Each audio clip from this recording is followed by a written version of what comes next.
What is real when all that I can see are the shifting sands of time in which nothing stays the same? What is real when we die a little more each day and will one day slip away? This truth we can't deny. Is there stillness in the midst of change? Calm amidst the storm, peace even in the pain. Beyond this trance in something more. This life so fleeting and so fragile. It's not stopping for a moment, a blink of an eye, ephemeral and brief, still we take it for granted, though tomorrow's never promised.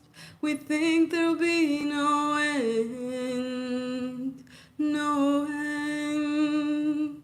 Who am I that the Lord of all the earth would care to know my name, would care to feel my hurt? Who am I that the bright and morning star would choose to light the way for my ever-wandering heart? Not because of who I am, but because of what you've done. Not because of what I've done, but because of who you are. I am a flower quickly fading, here today and gone tomorrow. A wave tossed in the ocean, vapor in the wind. Still you hear me when I'm calling. You catch me when I'm falling, and you told me who I am. I am yours, I am yours. Who am I that the mother of the universe would take me in her arms and call me her child? Who am I that the love that never dies, the light that lights the world, would also shine in me? What is this mystery that is life? Will I ever understand? At the end of it all, does something still remain? I am a flower quickly fading, here today and gone tomorrow. A wave tossed in the ocean, vapor in the wind. Still you hear me when I'm calling. You catch me when I'm falling, and you tell me who I am. I am yours, I am yours.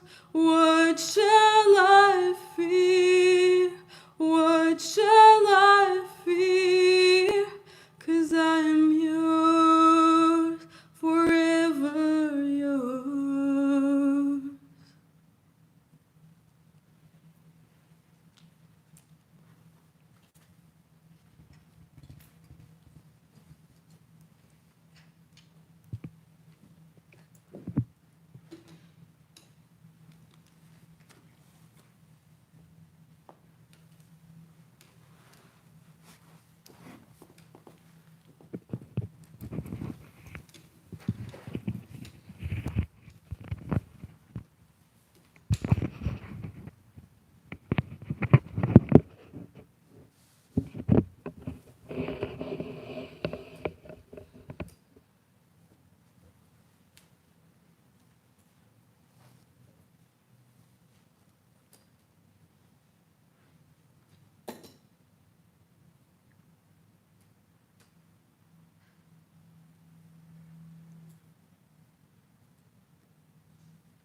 Om Tadekam Smaramas Tadekam Bhajamaha Tadekam Jagat Sakshi Rupam Namamaha Sadekam Nidhanam Niralambamisham Bhavam Bodhipotam Sharanyam Vrajamaha.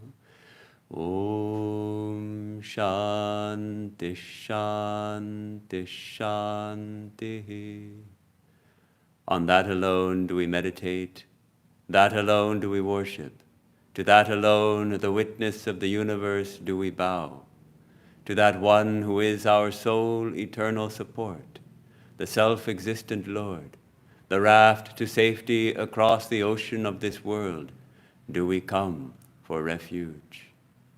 Om, peace, peace, peace. Good morning to the few of you here and all of you out there. Our topic today is coming to terms with impermanence. Coming to terms, how do we reconcile ourselves with impermanence? This topic came to me because really the world right now seems turned on its head with this pandemic going on. And all the craziness, we're all wearing masks, and millions of people have lost their jobs, hundreds of thousands of people have died, millions of people are falling sick, the economy has collapsed. Why do we find it so difficult and so stressful? Of course it's difficult, but what exactly about it makes it so difficult? I think it's because it reveals to us, in all its stark truth, the nature of the world. The nature of the world is impermanent, changeful, uncertain.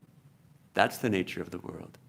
And this is revealed to us now so clearly, so starkly through this pandemic. We know what impermanence is. Students of Vedanta, as well as Buddhism, are constantly talking about impermanence.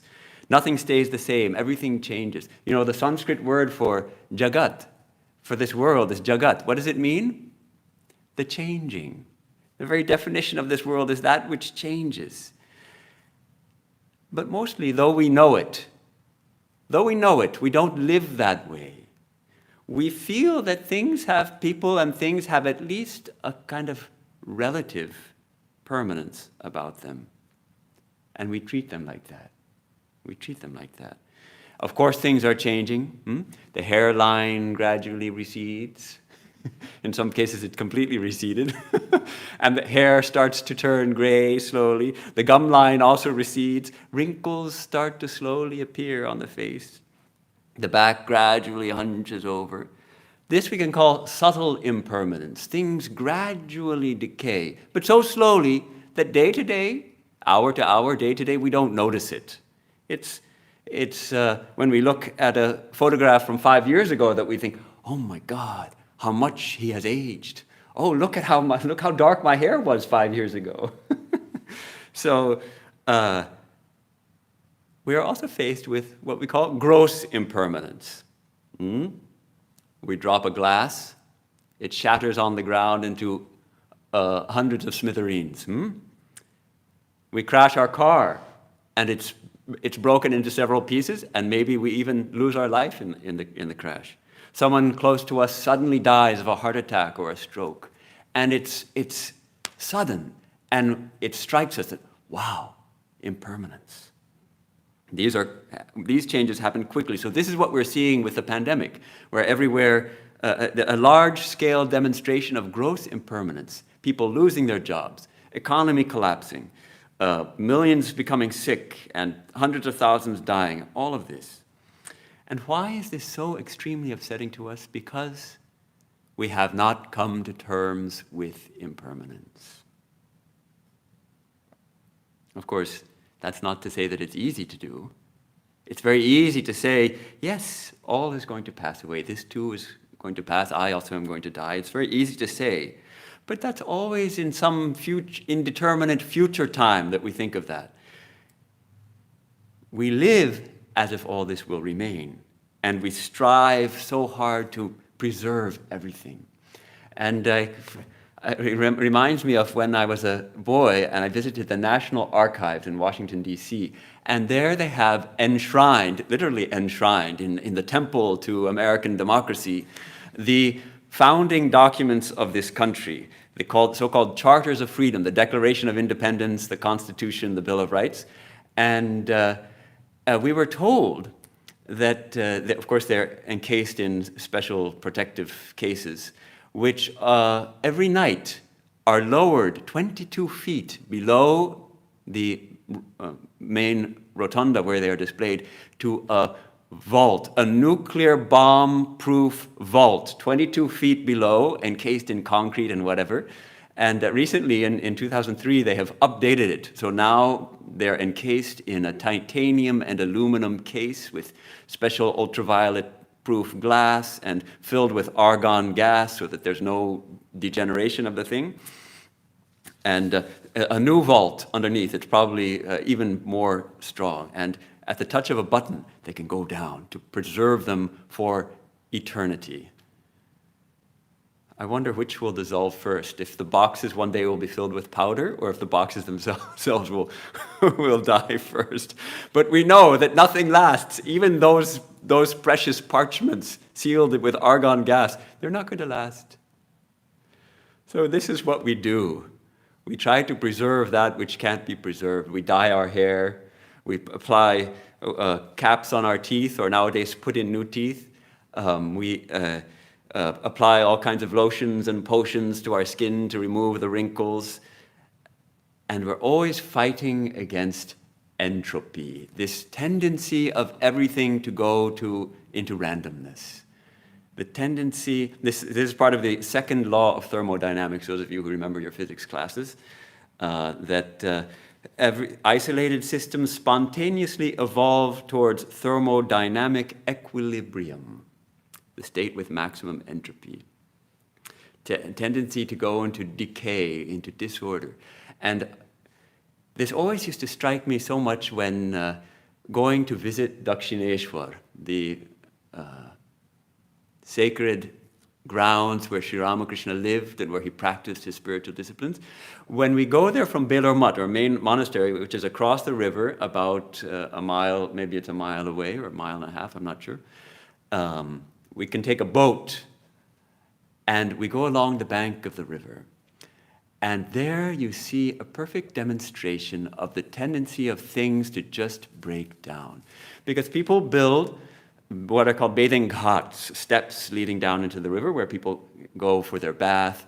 And we see some nice new ones with new stones, and they're beautiful, and there's a little bathing house for changing, and maybe there's a temple there. And then a little further on, there's one which has been somewhat abandoned. And the stones are covered with moss, and some of them have shifted from their position, and there's weeds growing. And then a little further on, we find a building where the plaster is coming off the walls, and you can see the bricks underneath. And maybe a banyan tree has taken root on the wall, on the top wall, and its roots are starting to take over the building and just break it apart.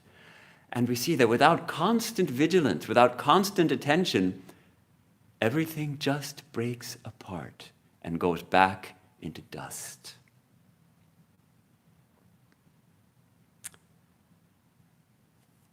So when we are unable to preserve that which is impreservable, and yet we're trying so hard, we suffer. We suffer. With our possessions, the first scratch on our new car, oh, it was such a beautiful new car, now there's a scratch. When it's the 100th scratch, nobody cares, right? But that first scratch is a little bit painful. It's no longer new. It's impermanent. Its impermanence hits us. Our favorite coffee cup slips from our fingers and breaks on the floor. We suffer because we don't like impermanence. We want things to be permanent. It makes us uncomfortable that we should lose the people that we love, that we should lose the things we love. Even that we go to the shop and suddenly we can't find toilet paper. Oh my God, there's no toilet paper. This makes us so uncomfortable, this major change. Indians wouldn't mind. Indians know how to deal with the lack of toilet paper. They haven't used it for millennia, but anyhow. So we suffer, even with our language, you know. I have been asked so many times, where are you permanently posted? Are you posted? I'm posted to the Hollywood Center. Are you permanent posting? I say there's nothing permanent in this world. People say, I've got a permanent post with the firm. My permanent address, 1946 Vedanta Place. We want to glue something, we want some permanent adhesive. We want to write something with a permanent marker. I'm a permanent resident of this country. We are best friends forever. Diamonds, you know, diamonds are forever. Yes, our language shows this kind of obsession almost, an obsession with finding permanence, with creating permanence where there is none. This is Yudhishthira's great observation. When he was questioned by the Yaksha, story in the Mahabharata, he was put on trial, as it were, and asked to answer a bunch of really tough questions. And one of them was, what is the most amazing thing in the world? And Yudhishthira's answer, Ahanyahani bhutani gacchanti hayamalayam sheshastavaramicchanti kimascharyamatah param. What is the most amazing thing? Everywhere we see people dying. Every day people are dying. Everyone we know, all the old people have died. Everyone is dying. They're all going to the abode of Yama. And yet, we think, it's not going to happen to me. I'm going to be here. I'm going to stay. That's really amazing. That's really surprising. That was his answer. Swami Vivekananda puts it in his extremely powerful oratory like this. Let me read a passage from his lecture on Maya and illusion. He says, then there is the tremendous fact of death. The whole world is going towards death. Everything dies. All our progress, our vanities, our reforms, our luxuries, our wealth, our knowledge have that one end, death. That is all that is certain. Cities come and go, empires rise and fall, planets break into pieces and crumble into dust to be blown about in the atmospheres of other planets. Thus it has been going on from time without beginning. Death is the end of everything. Death is the end of life, of beauty, of wealth, of power, of virtue too. Saints die and sinners die. Kings die and beggars die. They are all going to death. Yet, this tremendous clinging to life exists. Somehow we do not know why. We cling to life. We cannot give it up. And this is Maya, he says. This is Maya. This tremendous fact of death. If we really think about it, and I like to think about it, and I think we ought to think about it, this earth itself will die. There was a book, Only Earth and Sky Last Forever. I read in 7th grade. But it turns out that even that's not true. Because the astronomers tell us that our sun is a hydrogen fusion engine. Hydrogen is being fused. Hydrogen atoms are fusing together to form helium molecules. And in the process, tremendous amounts of energy and light are released. And that's what the sun is on a physical level. And there's a limited amount. It's not infinite. There's a limited amount of hydrogen. When it starts running out, what happens? The sun will die. But before it dies, it turns into a red giant. And the outer boundary of that red giant is beyond the orbit of the Earth. Beyond the orbit of the Earth. So this precious earth, which seems so permanent and so precious and so beautiful, will be nothing but a little cinder absorbed into the red giant that the sun has become. Yes, so even this earth will die. How do we come to terms with this? How do we come to terms with it? Can we live knowing that all will die? How do we live?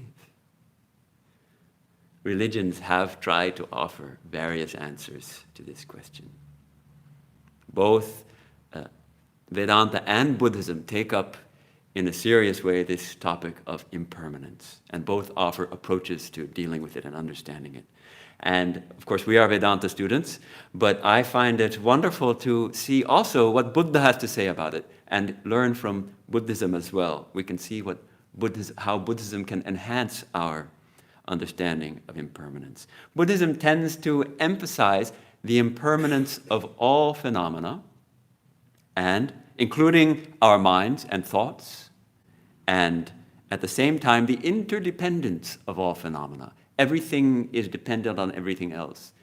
There's nothing that exists independent of something else. So you can't find anything fixed and permanent because everything is interdependent and in flux.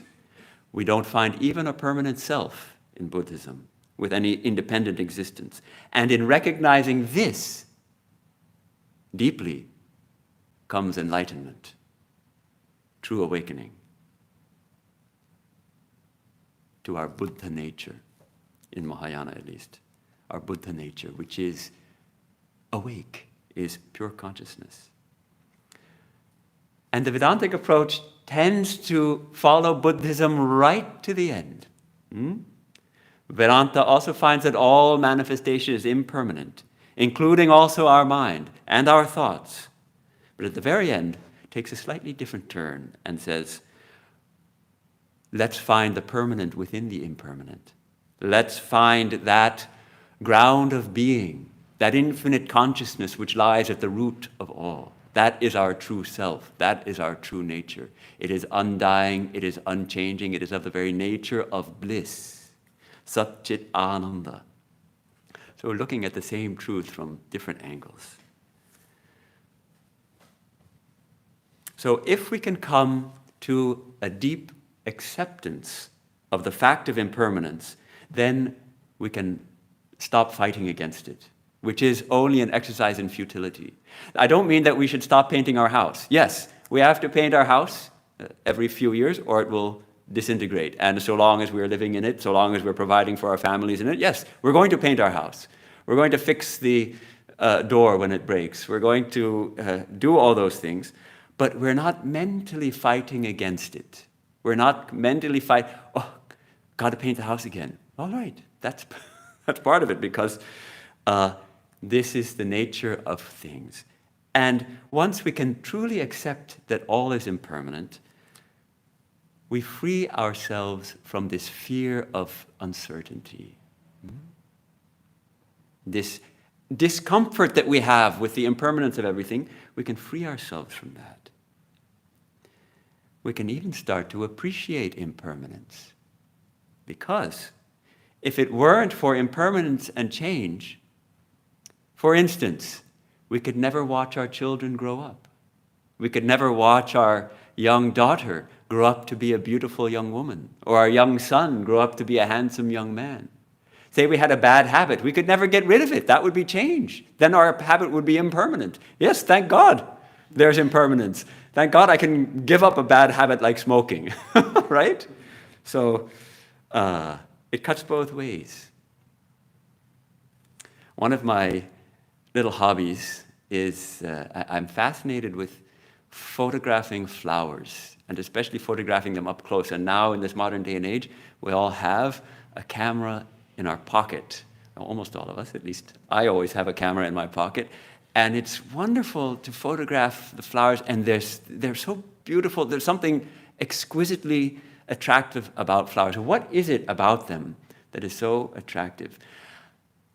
I think part of it is, well, yes, from something which looks so plain, bursts forth this amazing beauty, this exquisite order and perfection of form and color. And then, after a day or two or three, it wilts and disappears. Something about the ephemeral nature of the flower enhances its beauty, makes it so beautiful. Right now, the frangipani trees are in bloom, those beautiful purplish, violet, bluish blossoms. Exquisite to see them. They're just a burst of color. And then the ground underneath gets carpeted with blue, and it's lovely. If they were there like that all the year round, I think I'd get tired of them. I wouldn't appreciate their beauty. But once a year, for a couple of weeks, this burst of amazing color, and it's so attractive. So we especially see this beauty because of the impermanence. Because it's impermanent, we can see the beauty. And it has something to do with realizing that if we really want to see it, we have to see it right now, because tomorrow it won't be there. We get recalled to this present moment, which is actually the only moment that there is. It struck me that really every person, every being is like a flower. Flowers have a very short lifespan, but every being is like that. An unfolding, a manifesting, a flowering, and then a withering, and a disappearance. Every being is like that. As we make friends with impermanence, we can more fully appreciate other people too, other beings. We can appreciate them. We know they are fleeting. So this moment is our only chance to connect with someone, to appreciate someone, to see the beauty of someone's heart. We know they will change, we know they will die, but right now we have this amazing opportunity to see them, to love them without attachment. If we get attached, we will suffer, because they will change and they will go away. And in this way also we learn to respect and value every moment, because it always passes away into the next one.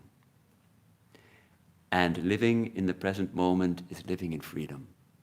Freedom from fear of the future, freedom from regret over the past.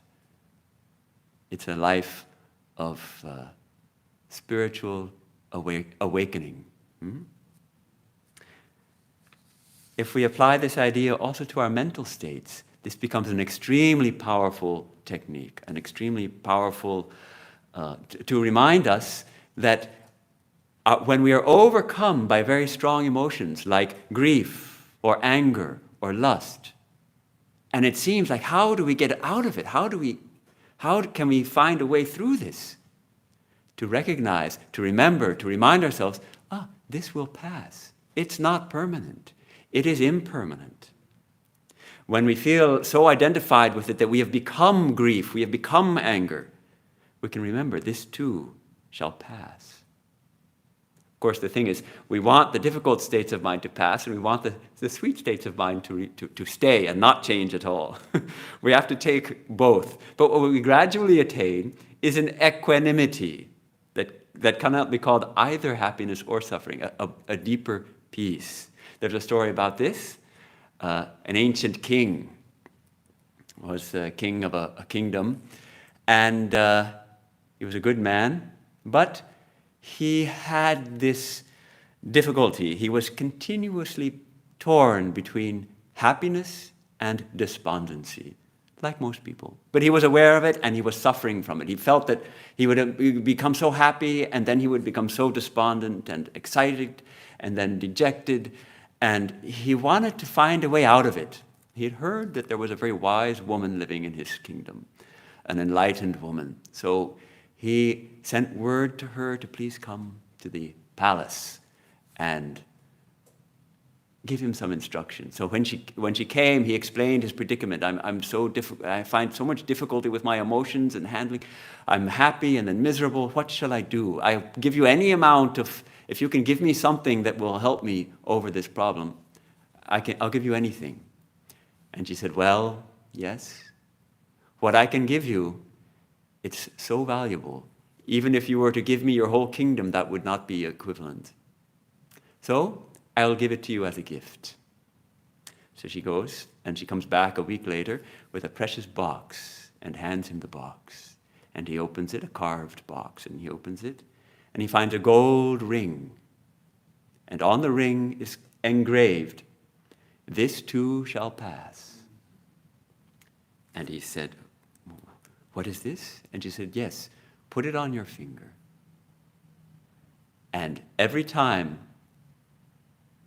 something happens, touch the ring and read that inscription and remind yourself, this too shall pass. This too shall pass." We can remind ourselves when we're torn by grief and anger, this too shall pass. When we're elated and overexcited, this too shall pass. When we're suffering with the pandemic, this too shall pass. Yes. When our bank balance is really fat and we're really happy, this too shall pass. And we turn within to the one source of peace. Buddha's first awakening came when confronted with impermanence. And that's one great value of recognizing impermanence. It awakens us to the transitory nature of the world and awakens our longing to find more, to go forward. So Buddha went forth after experiencing impermanence, disease, old age, and death. And he used to teach these five remembrances, and this even as meditations on which to reflect deeply and often. I am of the nature to grow old. There is no way to escape growing old.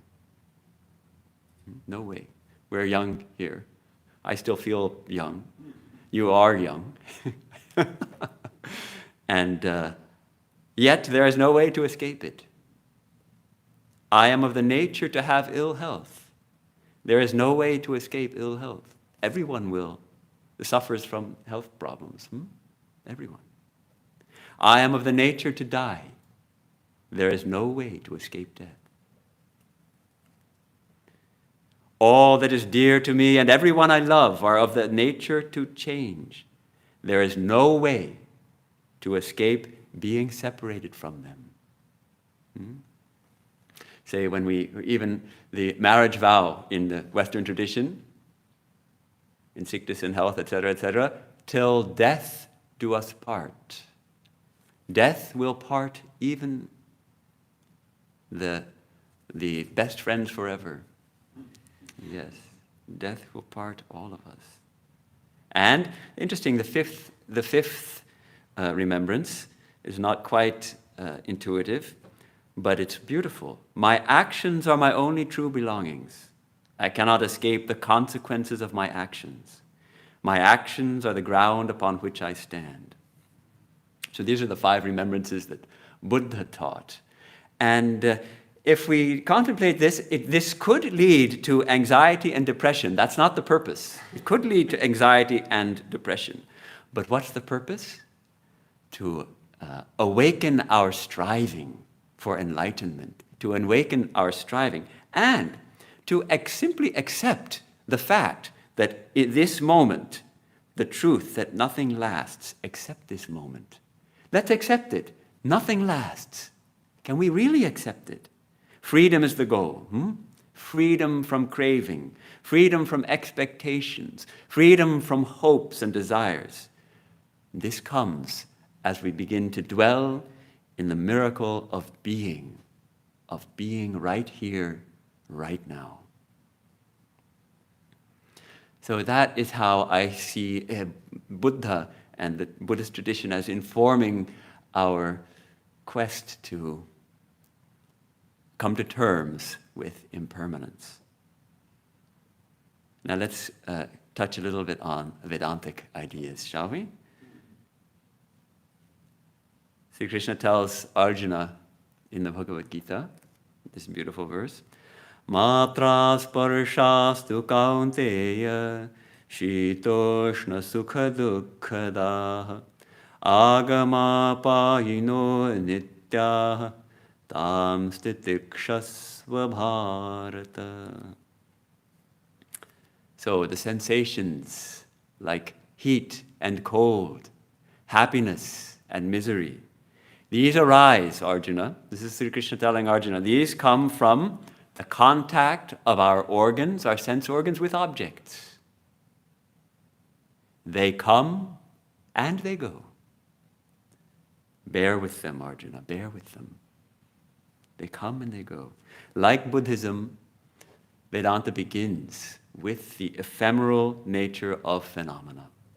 And some of us here have been studying the Vedanta Sara, so you know the sadhana chatushtaya, the 4 qualifications for the seeker of truth in Vedanta. What are they? Well, what's the first one? Viveka. What's the Viveka about what? Real and unreal. No. The change in the unchanging, the nitya and the anitya, which sometimes is translated as real and unreal, but that's not really the proper translation. Real and unreal would be sat and asat. What it is the nitya, the eternal, and the anitya, the ephemeral. Nitya, nitya vastu viveka. Nitya, anitya vastu viveka. This is where it starts, with examining this world. What lasts and what comes to an end.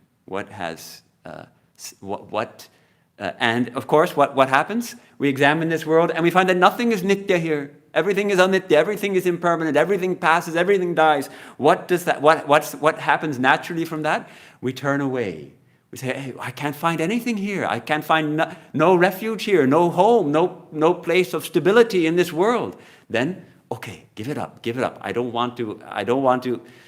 I'm not going to find peace here. A turning away, a detachment, a vairagya.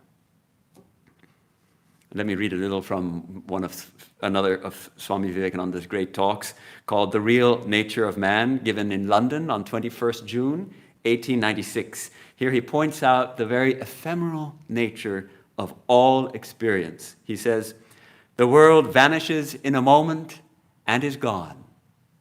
The hopes of a lifetime, built up little by little with all the energies of a great mind, vanish in a second. Every sense activity results in a reaction. Everything is evanescent. Enjoyment, misery, luxury, wealth, power and poverty, even life itself, all are evanescent. Then he points out that this may lead to a really dark state of mind. He says 2 positions remain to us. 2 positions. What are they? One is to believe with the nihilists, which one is it? The nihilists or the nihilists, that all is nothing. All is nothing. So that's a pretty dark place to be. Then there's the other position. To seek for an explanation, to seek for the real, to discover in the midst of this eternally changing and evanescent world, whatever is real. Is there something within? And then one of my favorite verses from the Katha Upanishad. Yama is teaching Nachiketa. He says, Nityo nityanam chetanas chetananam eko bahunanyo vidadhati kamam tamatmastham yenu pashyanti dhiraha tesham shanti shashvati netaresham. Swamiji used to quote this verse many times. He quotes it. And I'll give his poetic translation first. He says, he who sees in this world of manifoldness that one running through all, in this world of death, he who finds that one infinite life, and in this world of insentience and ignorance, he who finds that one light and knowledge, unto him belongs eternal peace, unto none else, unto none else. This nityaha, anityanam, among the anityas, what is the nitya? One who sees that. One who sees that pure consciousness in all beings who are conscious. Those wise ones who see that one, the self, the Atman, in their own hearts, attain eternal peace. No one else can find it. So Swami Vivekananda gives a few more hints about finding this changeless. He says, when people cease to think of the past or future, when they give up the idea of body, because the body comes and goes and is limited, then they have risen to a higher ideal. The body is not the real man, neither is the mind. For the mind waxes and wanes. It is the spirit beyond which alone can live forever. This Vedanta, sometimes we emphasize again and again, you are not the body, you are not the body, you are not the body. Okay, enough already. We've heard enough. Let's talk about God. Well, why do we emphasize it so much? Because it's so strong. We so strongly feel, yes, I am after all, this is me. This is me. And I feed it, I feed myself, I eat, I am hot, I am cold, I am sick, I am well, I am happy, I am sad. I am Swami, I am 52 years old. Is it 53 now? I think it's 53. I am this, I am that. It's all talking about the body. That's why Vivekananda and all the Vedanta teachers emphasize it so much. We're not the body, and we're not the mind. He gives a very interesting simile of a river, how a river looks like it's the same object, but actually it's not. It's never the same for even a moment. It's constantly changing. Water is flowing through it, so it's constantly a changing entity. And somewhere in the river there's a whirlpool, and it looks like a fixed thing, a big whirlpool in the river, but it's not the same water.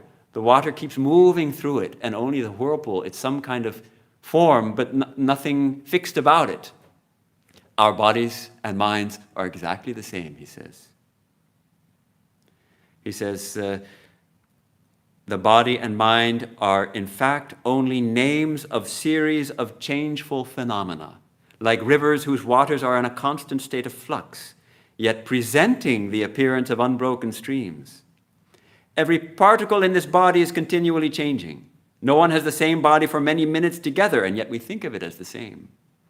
So with the mind, one moment happy, another moment unhappy, an ever-changing whirlpool that cannot be the spirit, which is infinite. So we disidentify ourselves with this whirlpool. We disidentify ourselves with this whirlpool of body, this whirlpool of mind, and identify ourselves with what we truly are, which does not change. It's not that we have to attain anything. We simply have to realize it. We identify ourselves, I am that infinite consciousness which does not change, which is the witness of this river of body and this whirlpool of mind. Let us know, says Swamiji, let us know that we are the witness of the universe. Then we can enjoy the beauty of the wonderful panorama passing before us. Isn't that beautiful? Once we identify ourselves as the witness, then we enjoy the panorama. We enjoy what we see in front of us. We see it as a show. So the emphasis, of course, is always on realization, on realizing who we are. Not the body, not the mind, as in Buddhism, but pure consciousness and bliss, the witness. Is it practical? Absolutely. Absolutely practical. We need to get a taste. We need to start getting a taste of this in our meditation. And then it becomes very practical. Remind ourselves constantly. We need to remind ourselves constantly, I am the witness of this. This is all passing. I am the changeless witness. You know, interesting incident at Ridgely Manor. Swami Vivekananda was there for 9 weeks or so in the summer of 1899. Late summer of 1899, and one night there was a big party, and everybody dressed up. All the women put on their jewelry and their gowns and their makeup, and they had a big dinner party. Some guests had come from out of town. And Maud Stumm, one of the residents there, who was quite close with Swamiji, a young woman whom Swamiji called Baby. She says that she doesn't know why he called her Baby, but he used to call her Baby. She was really taken by this. She was sitting at the party, and she writes like this, A large and elaborate dinner was given at Ridgely. The flowers and lights on the table were wonderful, and the ladies all in their loveliest gowns and jewels. At a moment when the talk and gaiety had reached its height, and I was observing it all without at that instant taking part, thinking of the good fortune that made such a thing possible, and wondering if they all were as merry as they seemed. Swami was seated just obliquely opposite to me, and all at once I heard his deep, even tones, as if right at my ear. And through all the noise of other talk, he said, "Don't let it fool you, baby. Don't let it fool you, baby." We get fooled by all the attractive things. Don't let it fool you. It's a passing show. Passing show. And for the devotee, what is the prescription for the devotee? Sri Krishna gives one hint.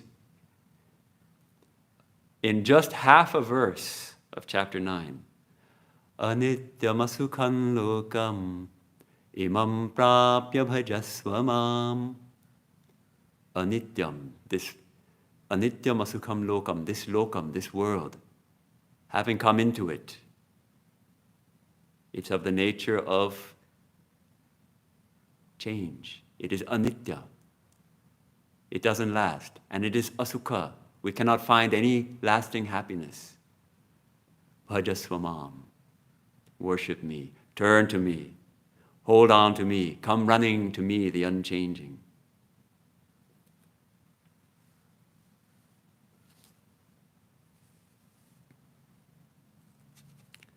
I'd like to turn to the teachings of Sri Ramakrishna. He also emphasized the ephemeral nature of our experience in this world, how everything is anitya. And he attributes this to Maya. He calls it Maya. On account of his Maya, he says, on account of the Maya of the divine. He very often would just use the pronoun, his Maya or her Maya. The ephemeral appears as eternal, and the eternal as ephemeral. The nitya appears as anitya. We think of God as some kind of fairy being somewhere often, and we hardly have a sense of what is the divine. It's something impermanent, whereas this world seems so real. It's backwards. The world is temporary, he says. This moment it exists, and the next it disappears. But on account of his Maya, it appears to be true. It seems to be true. It is only through Maya that the idea, I am the doer, arises. That arises the idea, all these are mine. My wife, my children, my brother and sister, my mother and father, my house, my property, all this. But he does point out that there's a way through, because within Maya, which is of the nature of impermanence, there are both tendencies which help us towards the divine and tendencies which take us away from the divine. And he calls those Vidyamaya and Avidyamaya. Vidyamaya takes us towards the divine. Avidyamaya takes us deeper into the anitya. And then he gives a wonderful, beautiful thing. He says, Vidyamaya, wisdom, devotion, and the company of the holy, leads one to the divine. For one who by his grace has gone beyond Maya, Vidya and Avidya become the same. When we go beyond, when we touch the divine, then this impermanent world cannot touch us. It becomes both that which brings us towards, it no longer affects us. We are no longer affected. He gives two beautiful similes, that of the ant and that of the swan. He suggests we be like the ant. He says, in this world, the nitya and the anitya are mixed. The eternal and the ephemeral are mixed like sand and sugar. Now, if you have a mixture of sand and sugar, how do you separate it? Ants have no problem. Be like an ant. Take the sugar, leave the sand. Eat the sand. Eat the sugar. Eat the sweetness. Give up the... Give up the sand. Or the world is like a mixture of milk and water. Milk is the bliss of the consciousness of the divine. And water is the worldly, the pleasure of sense objects. Now, he used to say that it's a kind of a fable that swans have a certain acid in their mouth, and that acid, if milk and water is mixed, the acid will somehow separate the milk from the water, maybe curdle it, and then the swan can take it and drink it. So it may, I don't know if it's perhaps scientifically maybe not true, but it's a beautiful image of the swan, that if there's water with milk mixed into it, the swan can drink that milk and leave the water aside. Drink only the milk of the nectar of God consciousness, leaving aside the ordinary pleasures of life. So we interact with all. We live in this impermanent world. Yes. We perceive the imperishable behind and within it. We taste the sugar. We taste the sugar. But Sri Ramakrishna very often presented the world and the divine not as nitya and anitya, but as nitya and lila. And this is a very satisfying conception, as the impermanent, the imperishable, and the lila, the play of the divine. Yes, it is of the nature of change, it is ephemeral, it is anitya, but he doesn't call it anitya, he calls it lila. On the one hand, it is ephemeral. On the other hand, it is mother's play. We can enjoy the fun. And he used to say, this is, let me give it in Bengali and then try to translate this. He would say, Jari nitya, tari lila. And it's a little hard to translate this. That to which the nitya belongs, to that same being belongs this lila. So the conception of the divine is greater even than the nitya and the lila. There is something greater, there's something beyond. The divine is beyond our capacity to conceive of, the infinite. So from the infinite proceeds the nitya and the lila, from that infinite, indescribable divine reality.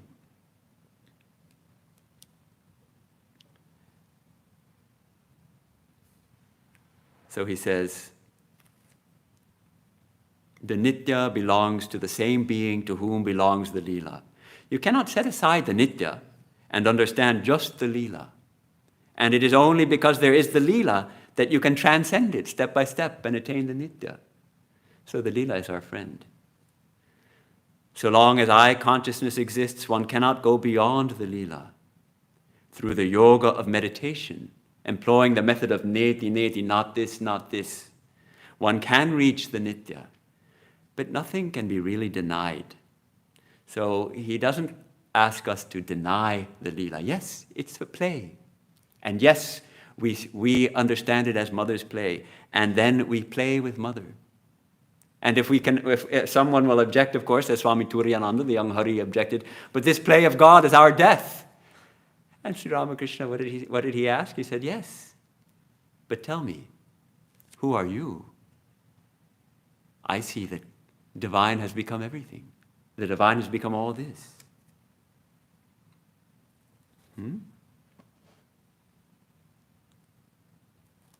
Swami Vivekananda to Francis Leggett.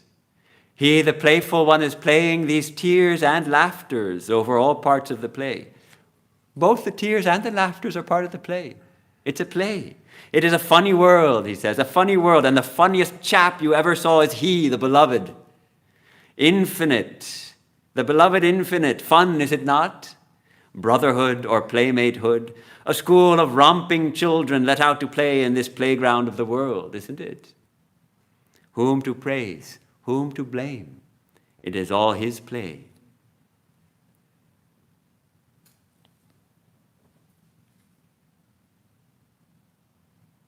So, this is a very mature attitude we can take towards impermanence, to see it as a play, see the world as a play, and we're playing. And yes, sometimes the play hurts too. It reminds me of that monk who was it Swamiji, who saw in one of the Himalayan towns, and he would always say, "It's all a dream. This world's all a dream."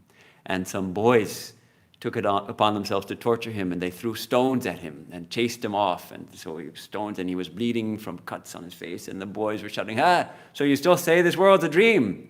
And he said, yes, still a dream, a painful dream. Yes, sometimes the play hurts, but it's a play. In Camp Taylor, Swami Vivekananda was spending a week or two with his close friends. That's just north of San Francisco, across the Golden Gate, before there was a Golden Gate Bridge.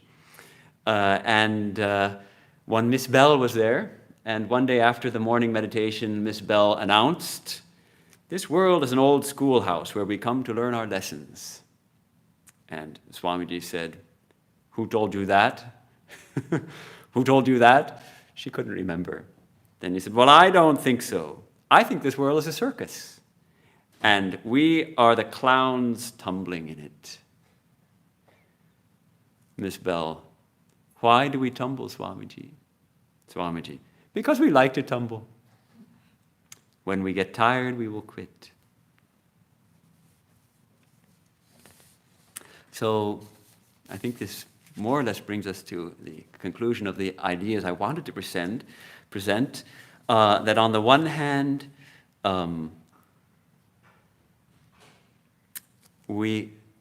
the first tack, as it were, is accepting the nature of this world as impermanent.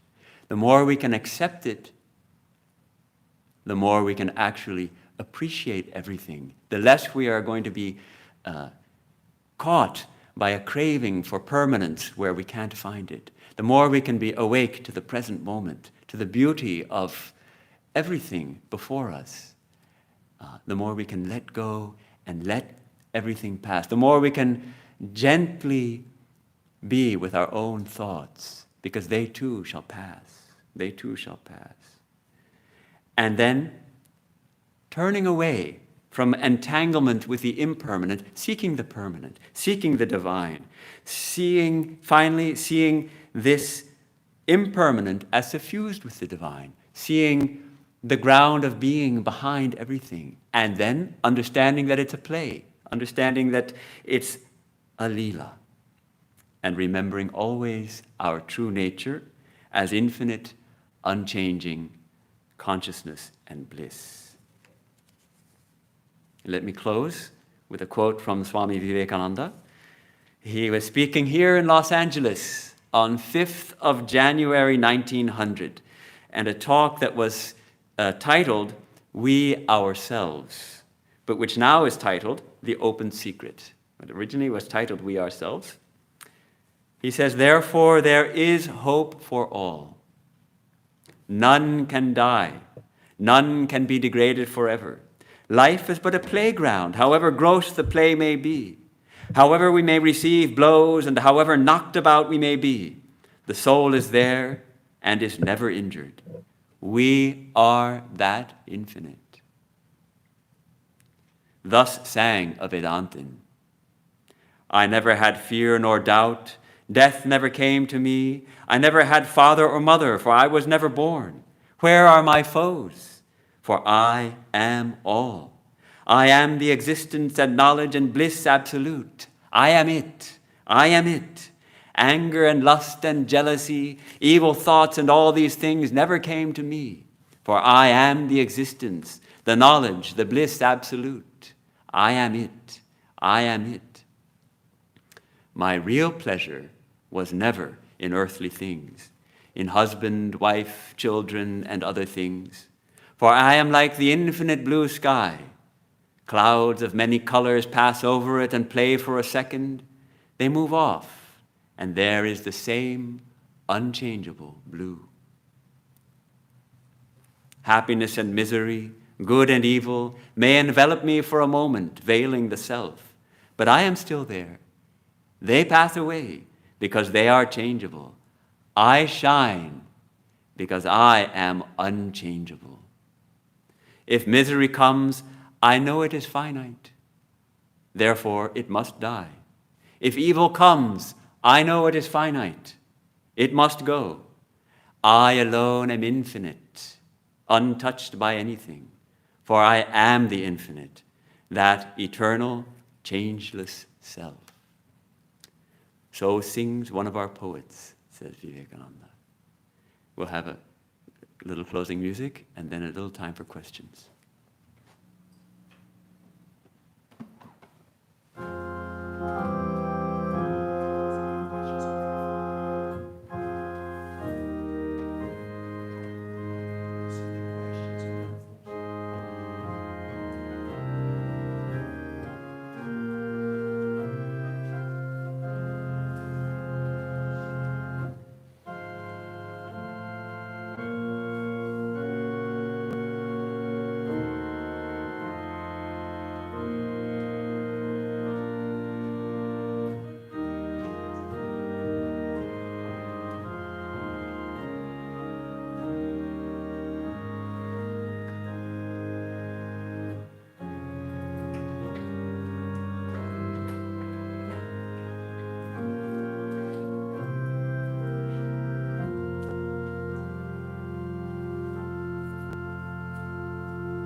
I don't see, it doesn't look like people have too many questions. Everything is so clearly explained, obviously.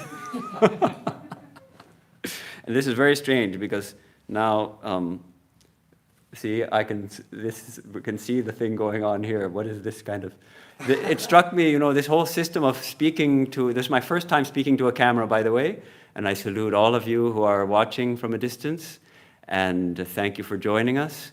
And it's most unusual because there's no wires even between the camera and you. There's no wires. There may be wires in between, but there's no wires directly. And it's just a bunch of electronic pulses which are being sent through the air and then through wires and then stored on a disk drive somewhere on YouTube servers, and then somehow it's coming to you. And that's a wonderful thing. So this is called part of Vidyamaya. We can say we're using this impermanent to help us to move towards the divine.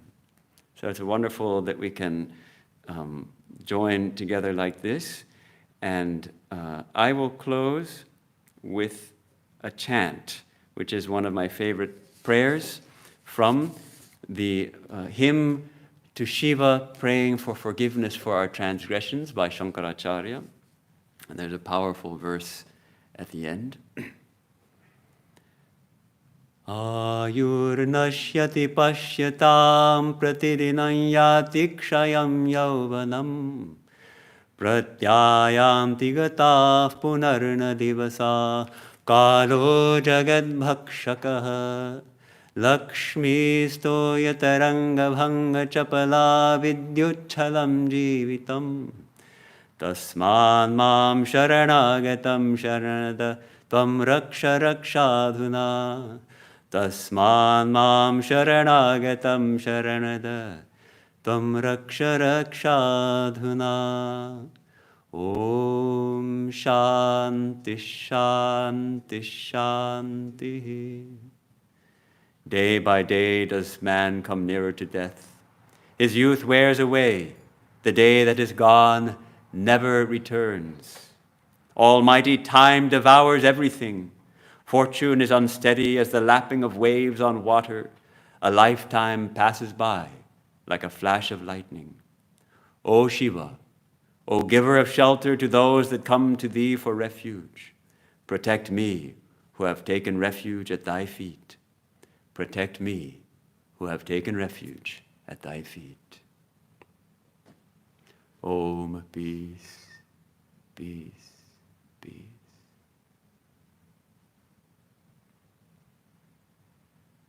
I'd like to thank you for giving me this opportunity to share my thoughts with you, and thanks also to Preeti for the beautiful song at the beginning, opening song, which was so appropriate.